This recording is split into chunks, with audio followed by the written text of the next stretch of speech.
এই মুহূর্তে সবচেয়ে কাকে বেশি মনে পড়ে? আপন পরিবারের ভিতরে কাকে, কার বেশি মনে পড়ছে আপনার এই মুহূর্তে? কাউরি মনে পড়ছে না? ভুলে গেলেন সবাই? এই 18 বছরের ইতিহাস ভুলে গেলেন আপনি?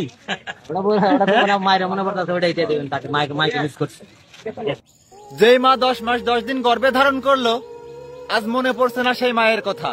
ছোট্ট থেকে যে বাবা হাঁটি হাঁটি পা করে তোমাকে কান্দে করে নিয়ে হাট বাজার এবং পাড়া মহল্লায় ঘুরে বেড়াতো, আজ মনে পড়ছে না সেই বাবার কথা? যেই মা নিজে না খেয়ে তোমাকে খাওয়াইছে, তোমার জন্য নিজের জীবনটাকে উৎসর্গ করে দিয়েছে, আজ মনে পড়ছে না সেই মায়ের কথা? যেই বাবা অক্লান্ত পরিশ্রম করছে সন্তানকে মানুষের মতো মানুষ করার আশায় আর সন্তানের মুখে একটু হাসি ফুটানোর আশায়, আজ মনে পড়ছে না সেই বাবার কথা? এর কারণ একটাই, সেই বাবার মা নাকি তার ভালোবাসার মানুষের পথের কাঁটা হয়ে দাঁড়িয়েছিল।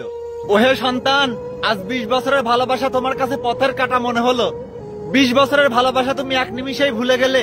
হয়তো তোমার বাবা মা তোমার ভালোবাসাটা মেনে নিতে চায়নি, কিন্তু কি কারণে মেনে নিতে চায়নি সেটা তুমিও বুঝবা। যেদিন তোমার কোল জুড়ে একটা সন্তান আসবে, তুমি যেদিন মা হবা, সেদিন তুমি আপনি বুঝতে পারবা।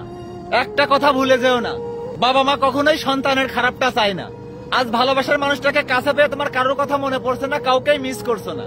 মিডিয়ার সামনে যদি তুমি বলতে যে আমি আমার বাবা মাকে খুব মিস করছি, তাহলে মহাভারত অশুদ্ধ হতো না।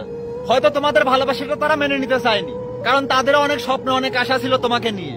আর তুমি এটা এখন বুঝতে পারবা না, বুঝবা সেদিন, যেদিন তুমিও তাদের জায়গায় যাইবা।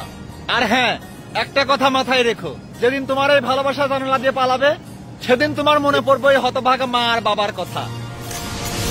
প্রেমের নেশায় এরা অন্ধ হয়ে গেছে, এখন কিছু বুঝবে না, সময় হলে ঠিকই বুঝবে।